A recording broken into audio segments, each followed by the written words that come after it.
And our very first story, fresh information gleaned from the multi-million-dollar contract awarded by the Social Security and National Insurance Trust indicates the infrastructure that was eventually delivered and which the trust paid $34 million for turned out to be not fit for purpose. It therefore meant that Senate had to pay even more than the original contract sum to procure new infrastructure that could deliver the required automated system.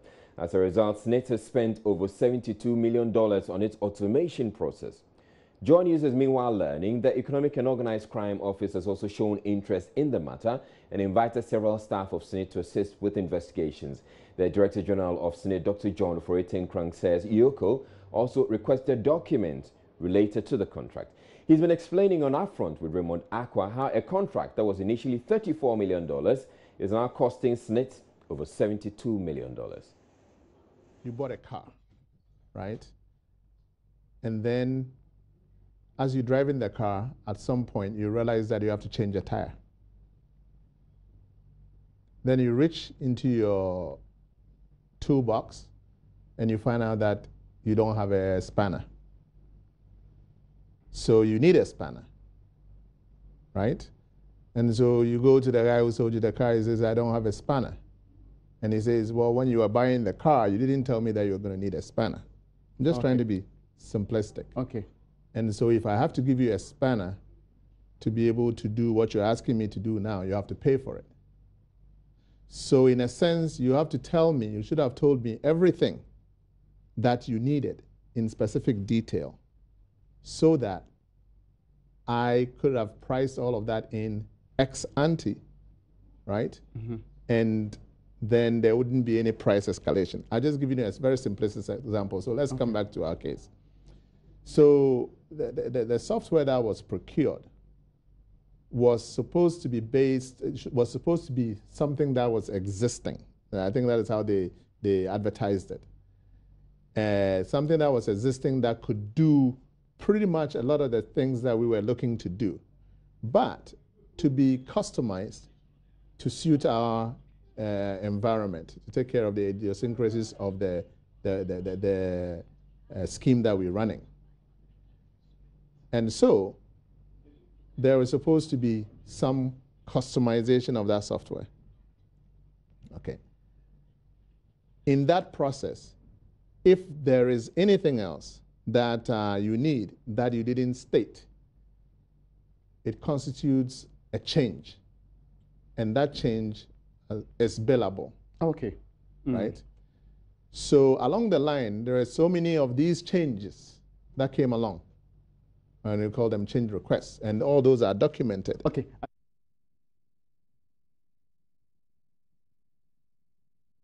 Now, he also talked about the latest on the investigations into the matter and the fact that the Economic and Organized Crime Office has taken up investigations or is also investigating the issue.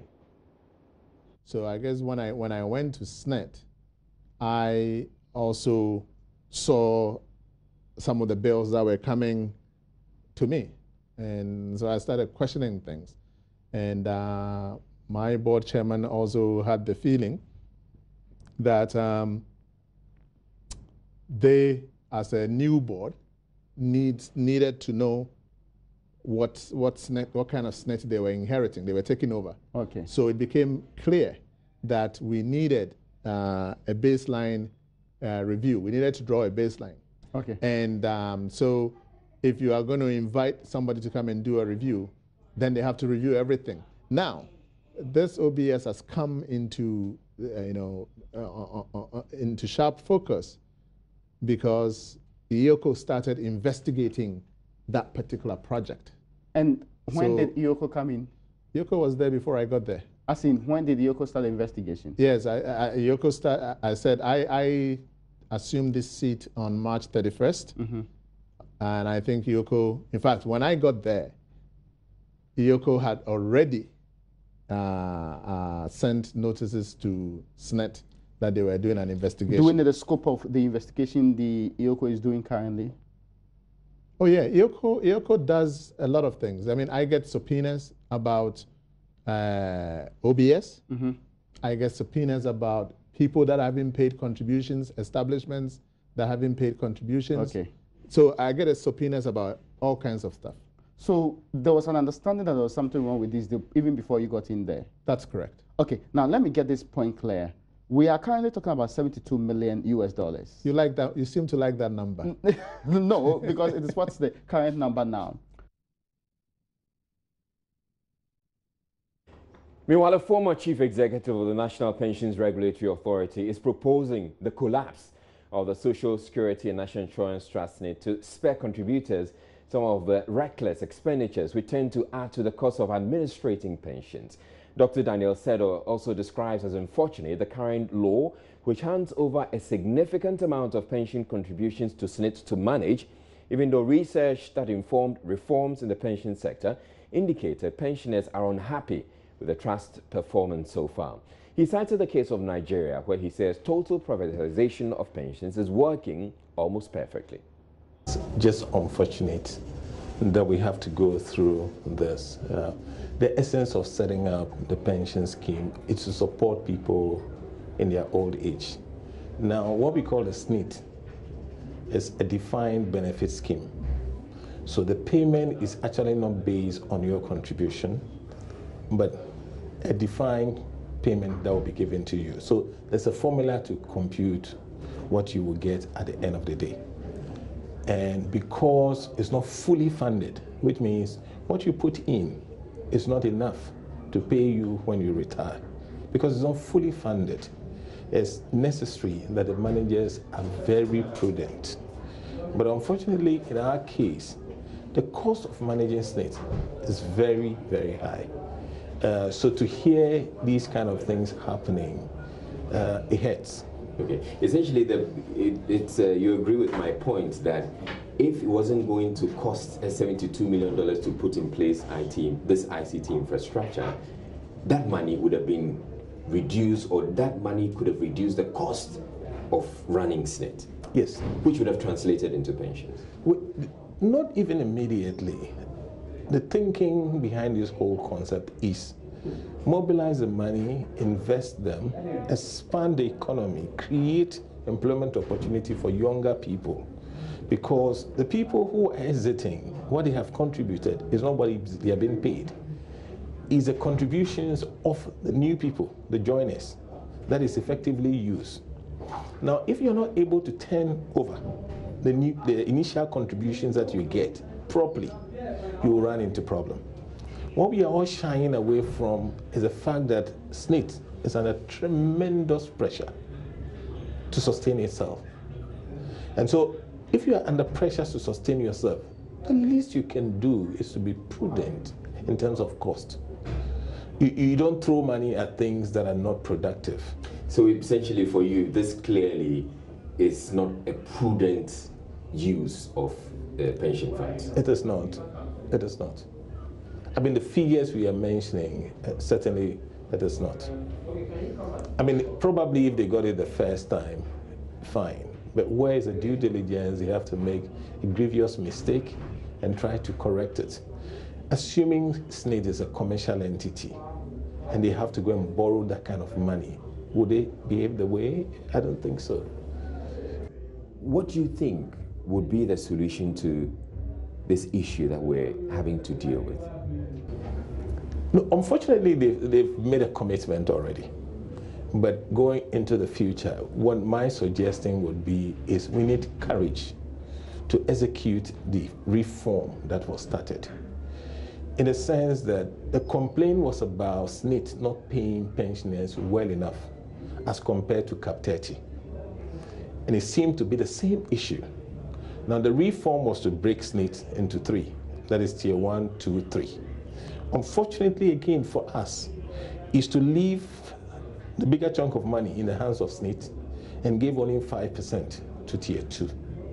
Now, if probably we should be looking at it in the reverse order, leave 5% with SSNIT and give the 13 to tier 2 and reorganize the tier 2, we should be getting better results than what we are doing. We can learn from our neighbors. Now, what Nigeria has done is to collapse their version of SSNIT completely and privatize pension. And it's worked for them so well. So there's a lot we can learn from Nigeria and make our pension system work for us.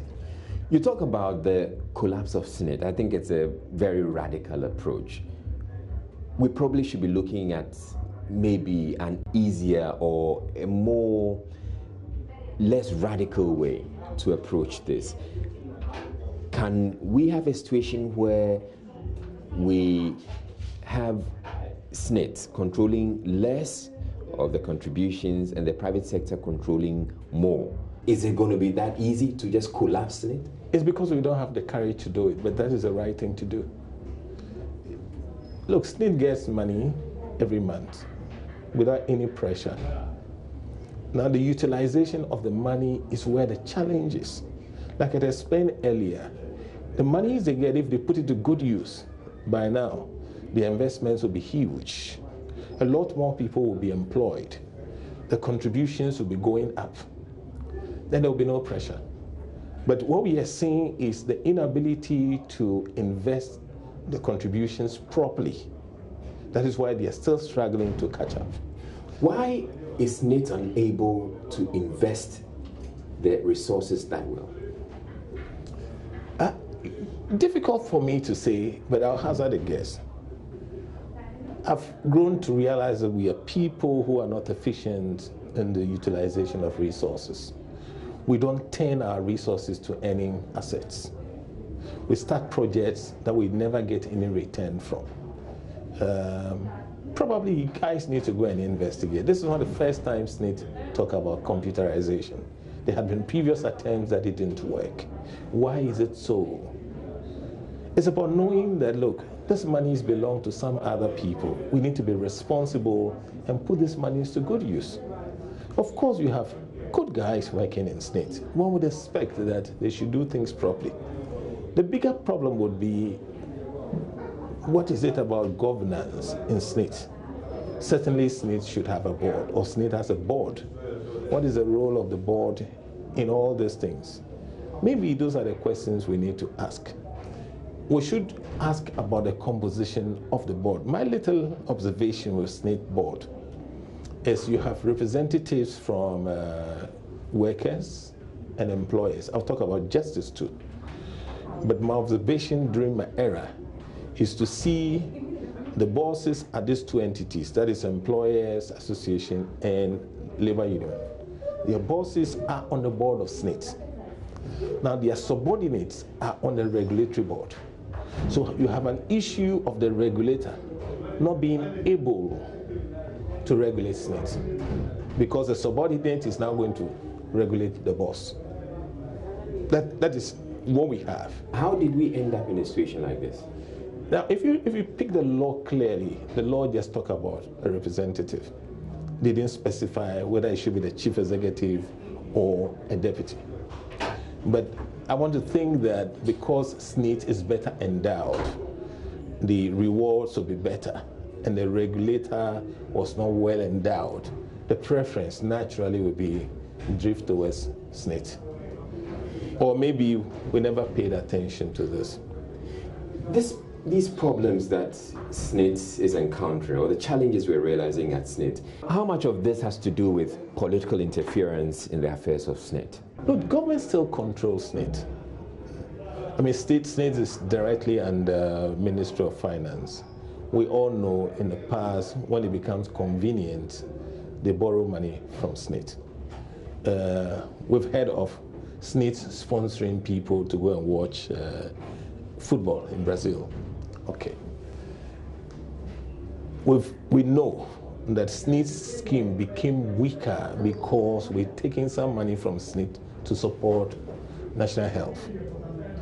So these are all political decisions. And as long as SSNIT remain, let's say, a public institution, these influences will be there. And that is why a school of thought thinks that, look, when you privatize these things and you regulate the private entities that are managing these funds properly, the worker in his old age stands a better chance. Just look at it this way. If on your own, at 25, you start putting money aside, the 18 and a half, into buying just treasury bills, come on, if you work for how many years? 35 years. the time you are ready to go on pension, just a treasury bill should build enough money for you.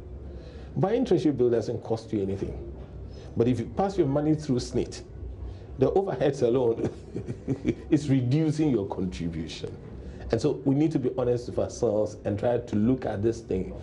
I think the challenge really is to be bold enough to face our fears. We should have the courage to face our fears. Show us how to do this. My broader look is there's a need for us to reform the reform. There are fundamental problems with the structure of what we did as the reform. We need to go back and look at that. Now we need to go and make a distinction between what we are calling the corporate trustees and what the role of an administrator is. Because if we look at the model we have chosen, in picking that model, we left out the role of an administrator, and we are struggling with that issues. So because of that defect, the people we have currently licensed, I don't think what they are doing is what they should be doing. So let's do a reform and talk about looking at the act itself and probably learn from our brothers in Nigeria. My view is that the role of a trustee and the administrator should be combined. So we have something we call like a pension fund administrator. And then we'll add a custodian. Meanwhile, the Director General of SSNIT, Dr. John Ofori-Tinkrah, has debunked claims or suggestions that SSNIT be collapsed. He reacted on Upfront. A lot of the challenges that SSNIT is having, yes, the imprudent use of resources notwithstanding, you have to also realize that SSNIT is now having a scheme that is maturing. In the past, you had a lot more contributors than pensioners, right? So you had monies to, to invest, right? Now, over time, people who started contributing have reached maturity. We've been in business for 52 years. Yeah. And so they are retiring. So the pension population is growing, right? So the amount of money that you have for investment is coming down, okay? Hence, the more reason to be very prudent in, the way you spend money and the way you invest. Having said that, let's take the way, the amount of, let's look at the quantums, the amount of money that people are paid. Let's focus on the most vulnerable, okay? People who contribute, who are currently contributing on less than at minimum wage, for example, okay? Right now, the minimum pension, it's 276 cedis per month. Yeah. Okay. There are people who are contributing on less than that amount of money, right? And when they retire, they are going to be getting, they will get pensions because there's a flaw in the structure of SSNIT, the way the benefits are calculated. There is a flaw, there's a cushion for the most vulnerable. So there is somebody who is being paid more now on pension at the low end than they were in active life on a monthly basis. There is a social insurance thing that is built in there. Okay, so you believe that because of this social insurance part, if we scrap it, it will be to the disadvantage of extreme poor and people within that category? Yes, and also let's look at then the secondary benefits, because I always say the primary beneficiaries in the scheme are the pensioners and the contributors. There are secondary beneficiaries, right? Which is the state. The state, we are developing economy. We need to build capital to invest in productive sectors of the economy, right? Yeah. So you need long-term capital. So with SSNIT, with the SSNIT scheme, people contribute money today and they don't get it back till 15 years, right? So at least you've got 15-year money. But that's the complaint. You're watching Joy News Prime. Now, after the break, we'll bring you the other major story we're looking at tonight, the Exxon Cubic saga, where the company, which has been stopped from prospecting bauxite at Nyinehini in the Ashanti region, is threatening to sue the state agencies involved in the seizure of its equipment. Is losing over $40,000 a day due to this unlawful act. And as we have told you already, we are going through the processes, the legal processes with our lawyers, and very soon the appropriate agencies, the authorities concerned. More after the break. Stay tuned.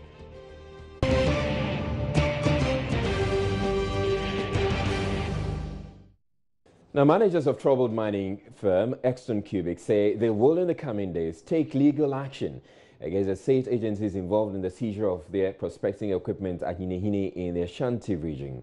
Addressing a news conference at the Tank Palace Hotel here in Accra, communications officer of the firm, Samuel Jamefi, says the company is losing $40,000 daily over the seizure of the equipment, an act he describes as unlawful. He also described the EPA statement released on the revocation of its prospecting license as flawed and says the company will in the coming days take legal action. Our vehicles and trucks were not impounded at a mining site. Our vehicles and trucks and equipment were not impounded in a forest. Our vehicles and trucks were impounded at the center of the Nyinehini township on their way to the site, so they have not even gotten there. The question which is yawning for an answer is how that can constitute an offense. That if you are just driving your equipment, in fact, these equipments belong to one of our subcontractors, engineers and planners. If you are just driving your equipment on a road, you can just be stopped, your equipment can just be impounded and confiscated without any reasons being assigned to such an action. And that is why we feel that what was done was not proper, because as I've explained, we have not breached any law. We have a right to enter the Tano Ofen Forest Reserve for prospecting. We have a prospecting license dated 24th December 2015. We have a forest entry permit for the prospecting license. We have an operating license for the prospecting license. We have an environmental permit for the prospecting license. And so entering the Tano Ofen Forest Reserve is not an illegality for which we should be stopped and for which our vehicles and trucks and equipment should be impounded. The company is losing over $40,000 a day due to this unlawful act. And as we have told you already, we are going through the processes, the legal processes with our lawyers, and very soon the appropriate agencies, the authorities concerned, will be written to, and we will make our position clear to them that what they have done to us is not fair. What they have done to us is not allowed and permitted by law, and expect that the right things will be done.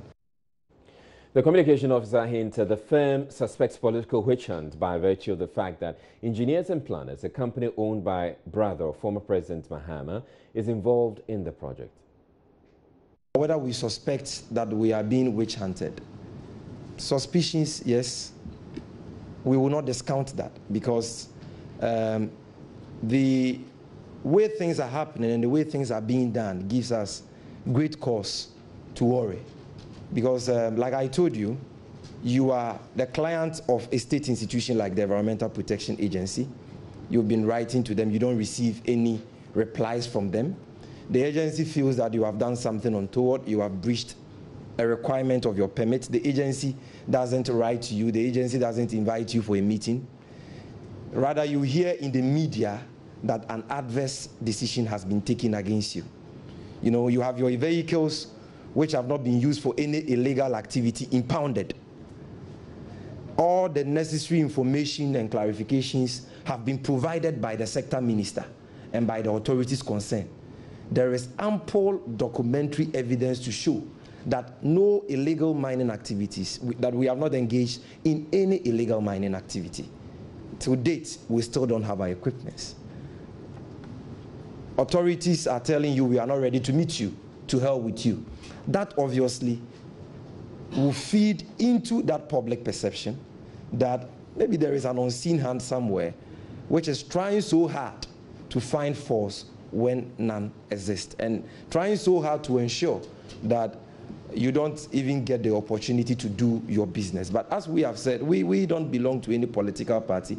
We are not interested in politics. We are engaged in a pure commercial activity which we believe will have many economic benefits for this country.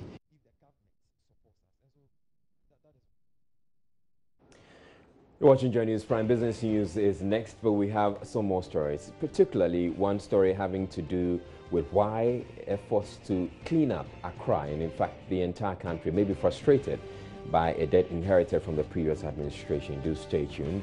That story comes up after the business news.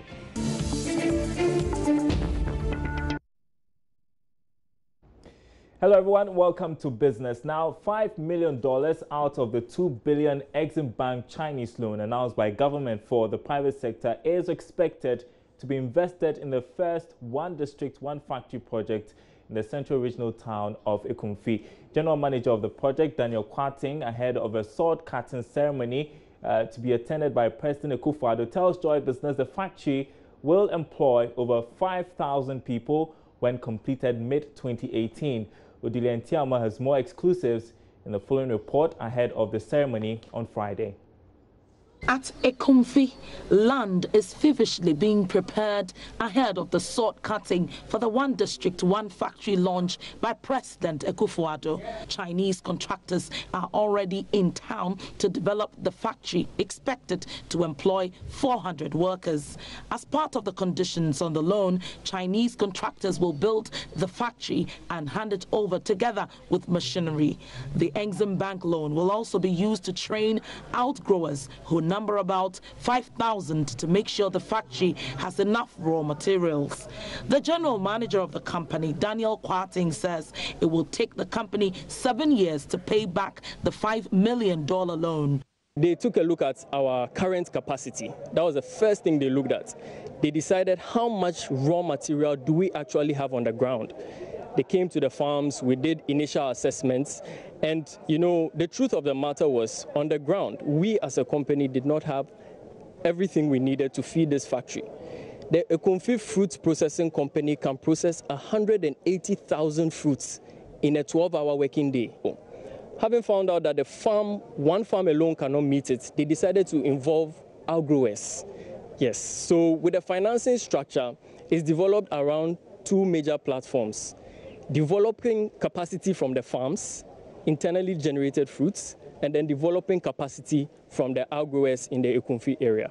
I'm currently on the project site of where the One District, One Factory program is supposed to initially start. Well, this land that is currently being prepared is about 50 acres. Just about 10 of it will be used for the initial factory that should be churning out some products of about 180,000 fruits. Now, this will be ready for exports. But the interesting thing and why all of this is being pushed is when it comes to the area of employment. It's going to be doing some 5,000 outgrowers, that's farmers in the pineapple sector. Then we will also be looking at about 400 factory workers.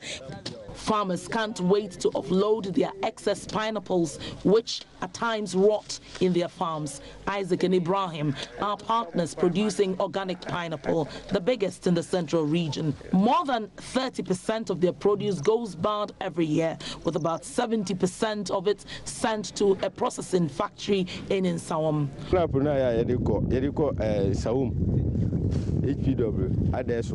We send our produce to Nsawam. They take 70%. Then the rest is taken by market women, but majority gets rotten.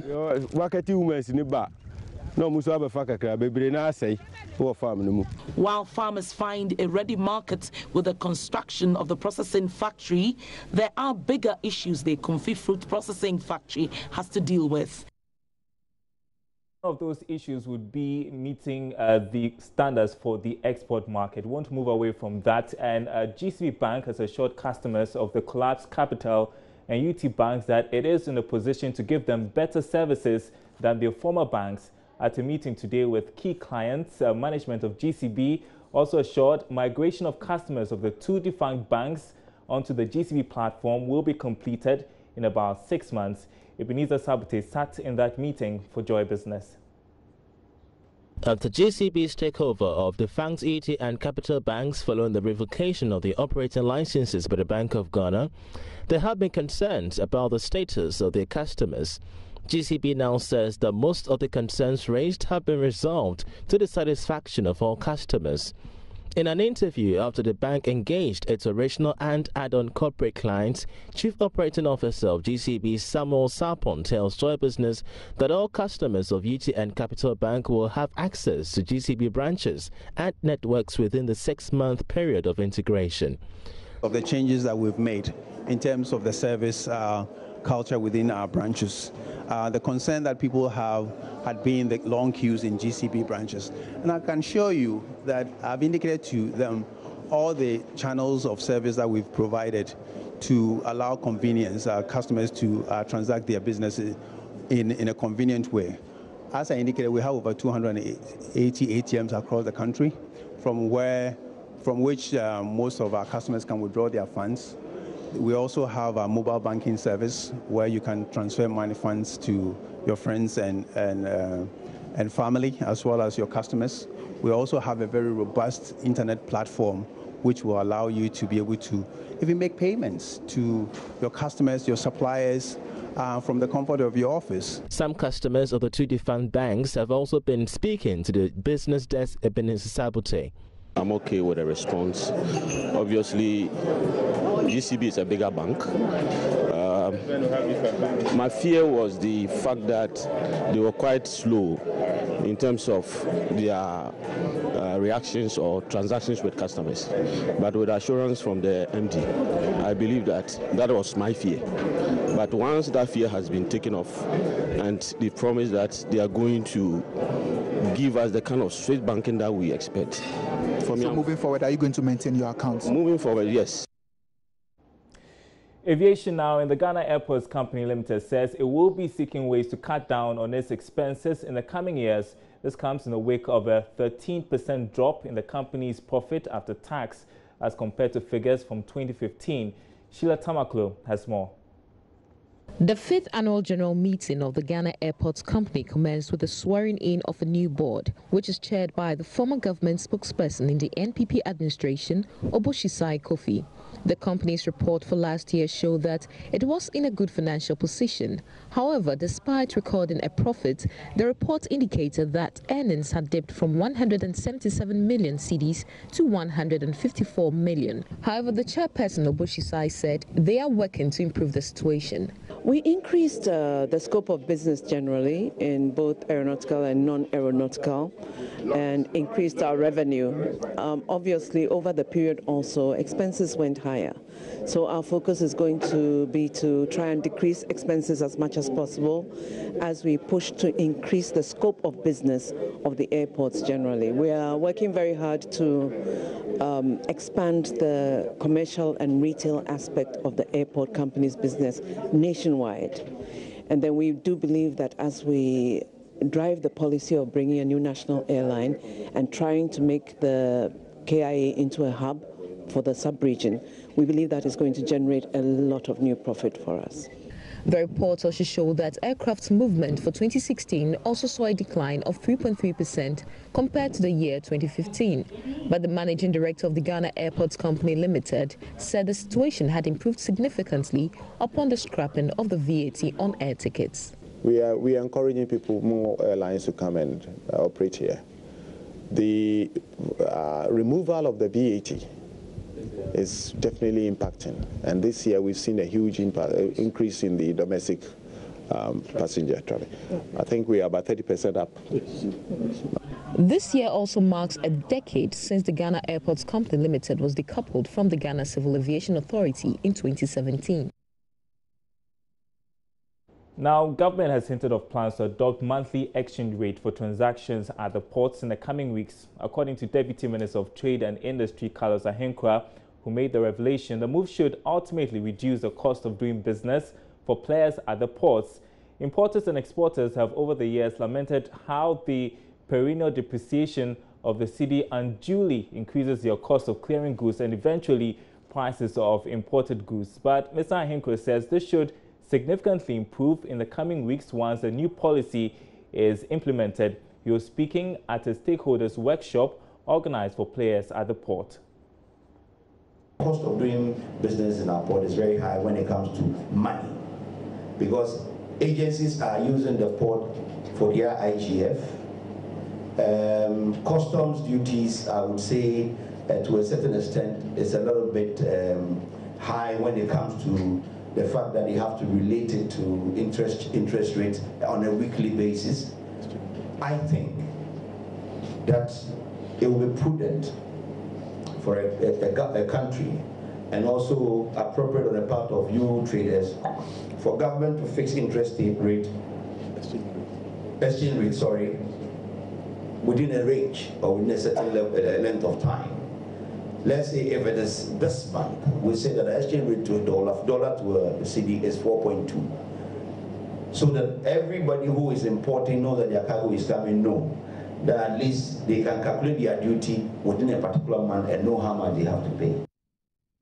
Meanwhile, a recent report by the Ghana Chamber of Commerce and Industry has pegged cost of doing business at Ghana's ports very high. The report, which was presented at the stakeholders workshop as part of an advocacy to improve efficiency and reduce the cost of doing business at the ports, also called for a decoupling of the institutions which increase bottlenecks at the ports, especially as the paperless system begins on the 1st of September. Nana Dankwaso is president of the chamber. There are a few concerns that need to be addressed towards implementing the paperless system. First, the issue of miscellaneous inflates the rising cost of importing and or exporting and needs to be thoroughly reviewed and eliminated. And that is it for business. The news continues after this break. The government has outlined an elaborate program to deal with sanitation challenges across the country, especially in Accra. The Minister of Water Resources and Sanitation, Kofi Adda, revealed his outfit has completed a draft policy to establish a national sanitation authority to regulate and lead the implementation of the sanitation policies of the government. He however explains implementation of the policies are likely to be frustrated due to an outstanding debt of 892 million Ghana cedis inherited from the previous administration. In line with President Akufo-Addo's vision of making Accra the cleanest city in Africa, a policy for the establishment of a national sanitation authority has been drafted, awaiting approval from Cabinet. Minister of Water Resources and Sanitation, Kofi Adda, says the body will provide reliable and regular funding to support effective service delivery across the country. Besides applying the sector-wide approach to develop a comprehensive and integrated strategic plan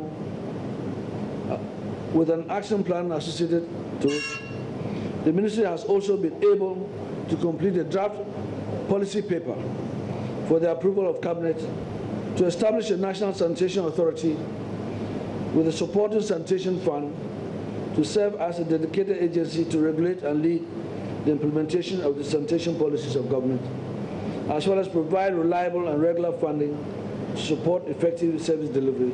The policy will also make provision for the establishment of a national sanitation brigade to ensure compliance of the sanitation laws. The policy also makes provision for the establishment of a dedicated enforcement team under the authority to be called National Sanitation Brigade that would ensure compliance to lay down laws and regulations. Ladies and gentlemen, an assessment of the entire value chain of waste management business services in Ghana with a view to restructuring the subsector for efficient operations has also been undertaken. These activities have all been undertaken to develop the right architecture and operational modalities for delivering the President's agenda. But the ministry says it may have difficulties to fully achieve this as they work towards clearing an estimated outstanding debt of 892 million Ghana cedis inherited from the previous government. What has stood in the way of the timely and efficient provision of waste management services or the collection of refuse or garbage, for that matter, was an outstanding debt of 892 million cedis which the ministry inherited from the previous government owed to waste management companies. This debt accrued from the provision of various services such as fumigation, compensation for JIDA and sanitation guards, the provision of landfill management services, as well as debts arising out of contracts with the Ministry of Local Government and Rural Development and the Municipal, Metropolitan and District Assemblies. This huge debt needed to be settled before effective delivery of services could be carried out. Meanwhile, the president is set to launch a sanitation campaign strategy policy to transform the attitudes of Ghanaians towards a national drive to make the country clean.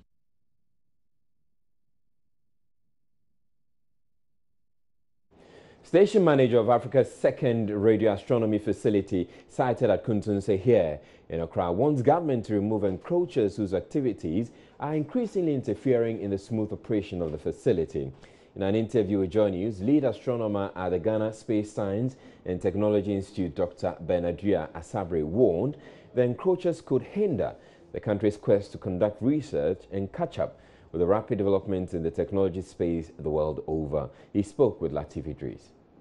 This is what we call Ghana Radio Astronomy Facility, and it is under Ghana Space Science and Technology Institute, which is under Ghana Atomic Energy Commission. So we have Ghana Atomic Energy Commission, Ghana Atomic Energy Commission, and then Ghana Space Science and Technology Institute, and this is a facility under the institute.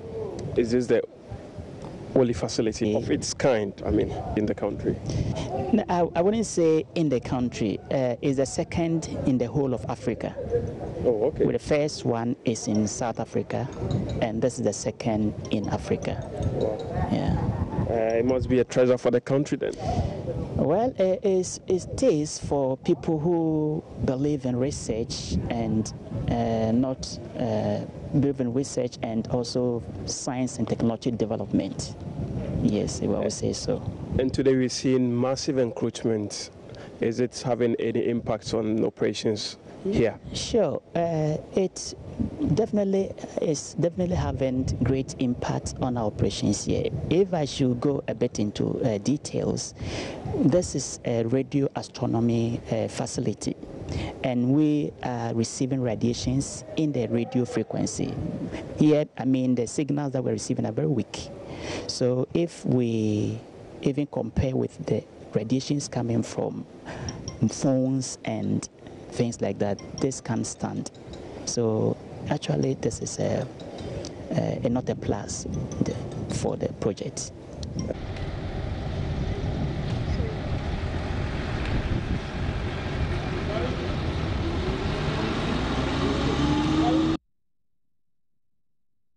Now, the use of obsolete medical equipment is negatively affecting quality of services at the Komfo-Anokye Teaching Hospital Accident and Emergency Unit. Acting head of the Emergency Medicine Directorate, Dr. Kweku Nyame, says frequent breakdown and maintenance of such equipment poses a financial drain.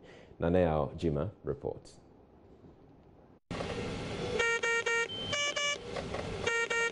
Nearly 10 years after the unit was opened in 2008, equipment and other installations are yet to see any replacement. Experts recommend a 4-year cycle replacement schedule to ensure high performance. Dr. Nyame says the hospital is financially handicapped to be able to procure new equipment to support modern methods of healthcare. The breakdown often they are not available, or you spend a lot of time repairing them.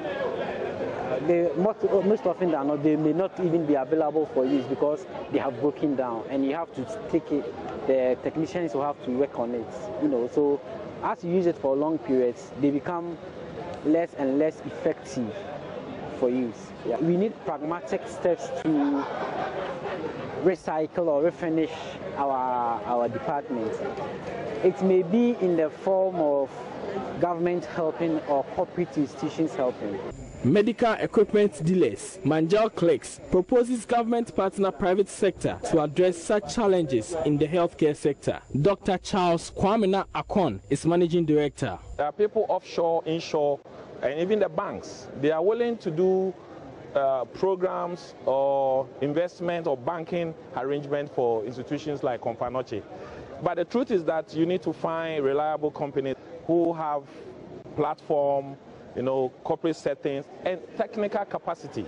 We do have technical capacity. We are looking for opportunities like you are saying, looking for institutions like Companoche, institutions like Kolebu, or even Ghana government to cooperate with them, bring our offshore, overseas contact partners to bear, to do what has been done in Europe. Meanwhile, Angel Foundation, a subsidiary of the Angel Group of companies, has donated assorted medical equipment to the hospital. Samuel Kofia Champon speaks for the foundation. The life support equipment, instead of it being in abundance so you could cater for everybody, they only have like 1 or 2, so they end up helping just one person at a particular point in time. Give us a total cost of about $300,000. $300,000 that would secure everything with regards to equipment that would help the facility. And we've been able to cough out $30,000 as of now. But it won't be the end. We would continue. We'll carry it on. Reporting for Joy News, Nanaya Ojima.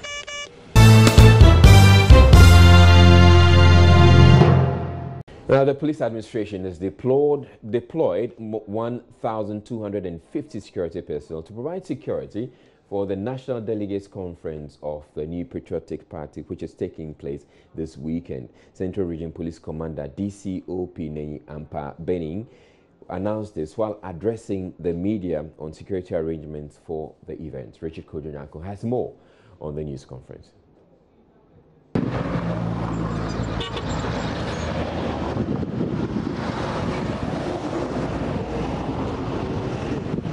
The National Conference of the New Patriotic Party is slated for Saturday, and ahead of that, preparations are underway. The delegates have started arriving here at the Regional Police Headquarters. The Regional Police Commander has been addressing the media.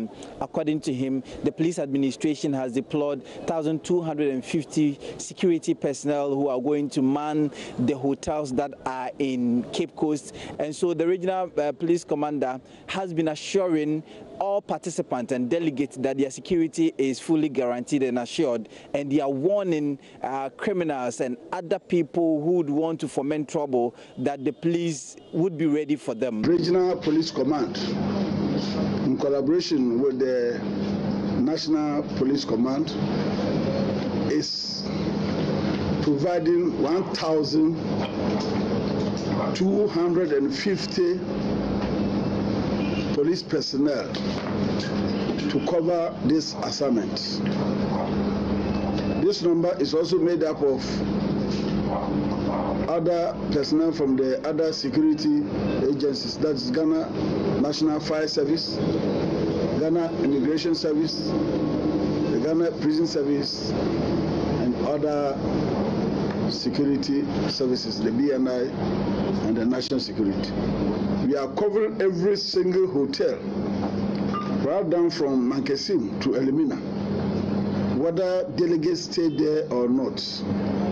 This is because if something happens at any of this hotel, it may be construed that it was an attack on the conference. Entrance through that gate will be strictly by accreditation. Strictly by accreditation. Those who are not accredited should not try to pass there because we will not allow them. And then the last gate or the last checkpoint, we will use metal scanners. Greater Accra Regional Minister Ishmael Ashite has charged the youth to invest their time and energy into profitable ventures to shape their future. Speaking at the 38th Annual National Rally of the Majlis Kudamal Ahmadiyya Muslim Youth Organization, the minister said the country is in a mess due to lack of proper upbringing of the youth by their parents. He tasked parents to instill discipline and good virtues in their children, as it seems they have lost grip on their wards, manifesting in lawlessness. Life is being threatened by moral decadence and gross disrespect and disdain for law and rule governing our society. I am convinced that The time has come for us to reflect on what had gone wrong and what has happened to our positive moral values, which our religious leaders and practices, as well as our forebears, applied in nurturing us into responsible adults. This is the moment for us as a nation to work together to build in our youth the virtues which will help them not to depart from the good principles and moral upbringing needed to cope with challenges in life. Unfortunately, we are gradually turning this world into a materialistic world, and therefore, in our effort to get the best of life, do not seem to have much time and attention to bring up the children properly. As a result, our youth are left on their own, both at school and homes, without much control. I would like to encourage you, as members of the Ahmadiyya Muslim Youth Organization, to treasure and uphold the spiritual discipline imparted on you, and this will prove to be invaluable as you endeavor to face the challenges of modern day living in day. Speaking on the issue of safeguarding the rights of our neighbors, a divine call to duty, Alhaji Wahab Isa Naib says good neighborliness has eluded Ghanaians over the years, resulting in a state of lawlessness. He cautioned the youth to take charge and avoid being used as tools by political actors. War songs are being sounded everywhere in the world. And the reason for all this is that neighborliness, good neighborliness, has eluded mankind over the years. Chairman, I find this theme most appropriate for these reasons.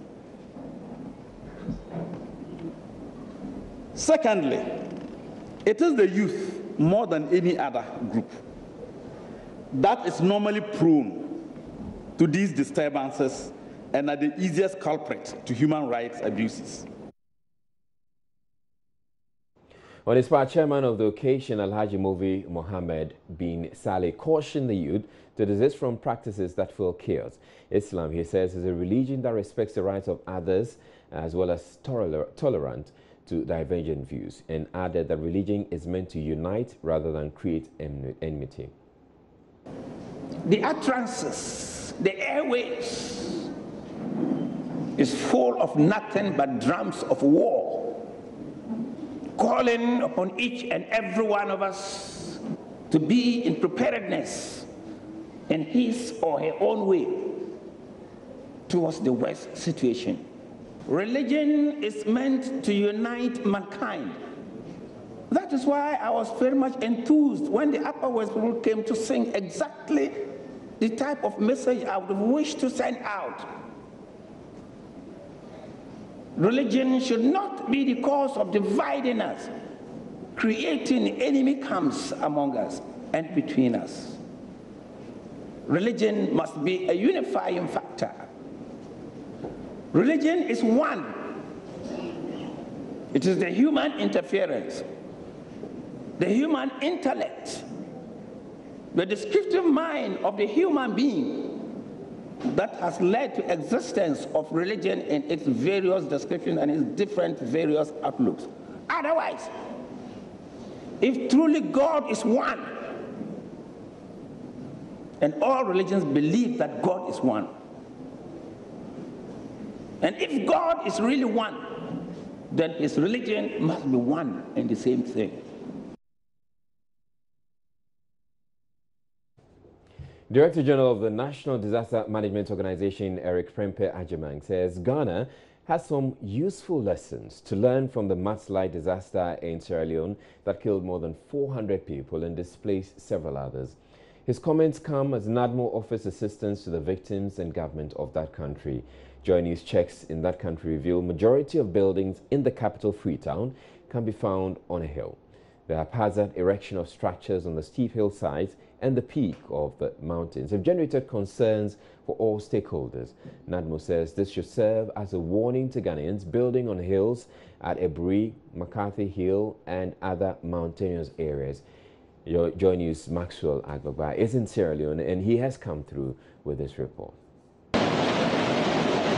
Last week, Monday's torrential rains in Sierra Leone did not only kill more than 400 people, it also displaced many inhabitants living in the outskirts of the country's capital, Freetown. The unending hours of rain saw concrete structures and shacks made of corrugated roofing sheets, popularly called pan body, being washed down from the mountain. Kaningo, which is a community in a valley in Freetown, was battered by the heavy rains, which led to the collapse of the only bridge in the community. Some residents who were affected are now living in a camp at the Kaningo Primary School. They say they are unable to access adjoining communities. The people living along Munch community are completely cut off because the water exactly destroyed the houses, especially our main bridge here that used to cross over to do our things over there. It's now completely cut off. We don't have any way of going across except we have to go around Juba, which is of course the terrain there is dangerous to get around. And this one that is was helping the people around here is now completely cut off. So the area is just too sorry. We don't know exactly what to do, and we need exactly an immediate help because some of our children we have in this area need to go to school. We are wondering how would they go to school when this was the only bridge they were using to go to school.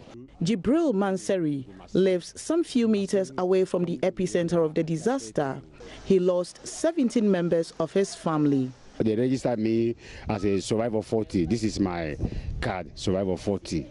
Yes. So what has been done for you and your other survivors? What is being given to you?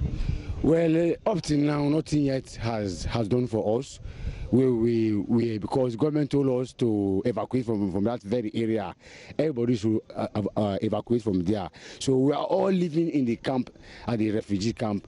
But up till now, nothing yet. We receive nothing from the camp. You see, nothing yet. Even on the floor, on the ground, we are sleeping. No foam mattress. We see all night we sleep. Speaking to Joy News, the team leader of the Infections and Prevention Control Unit at Sierra Leone's Ministry of Health issued a warning about the likely outbreak of cholera. She outlined measures they are putting in place to avert any such calamity. The center is already congested. It's congested, and I want everything to be in place. Let there be cleanliness, environmental cleanliness. Put every washing hand station in position. Wherever people are coming, they should wash their hands. Whatever they do, they should wash their hands. I was working with the wash. They were using the mic, sensitizing the people so that they will know what to do, because the place is congested and we are expecting cholera outbreak. Ghana's National Disaster and Management Organization, NADMO, is in that country to assist rescue efforts. At the Kaningo Primary School, one of the camps for displaced persons, the Director General of NADMO, Eric Prempe Adjuman, said Ghana has many lessons to learn from the disaster in Sierra Leone. Yesterday, the information we had is that at the region where the incident happened, there was an engineer at the city here who raised objection that people must be stopped from developing those places. And you know, people around there demonstrated and killed him for raising those concerns that people shouldn't build there because there's a possibility of this disaster coming in the near future. Today, they killed a man, but today look at what has happened. So this is a lesson for us. In Ghana, you try to tell people not to build in waterways and others, and you are insulted, castigated, or unnecessary policies into it. But at the end of the day, this thing can happen to us also. I'm just looking at Ebri, I'm just looking at Weja, I'm just looking at McCarthy Hill, and other places. We need to seriously take harsh decisions as Africans. The moment we know, and in the case of some parts of Western region and McCarthy Hill, the possibility of tremors and others are there. He also used the opportunity to respond to critics who say they did not do enough for victims of the Tamale flood, which ravaged several houses and properties.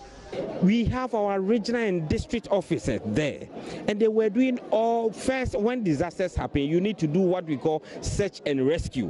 When you finish, you do proper assessment, then you do registration before you get to know how many people were affected and the things that should be taken there. Immediately it happens, our people were there to do all the search and rescue processes.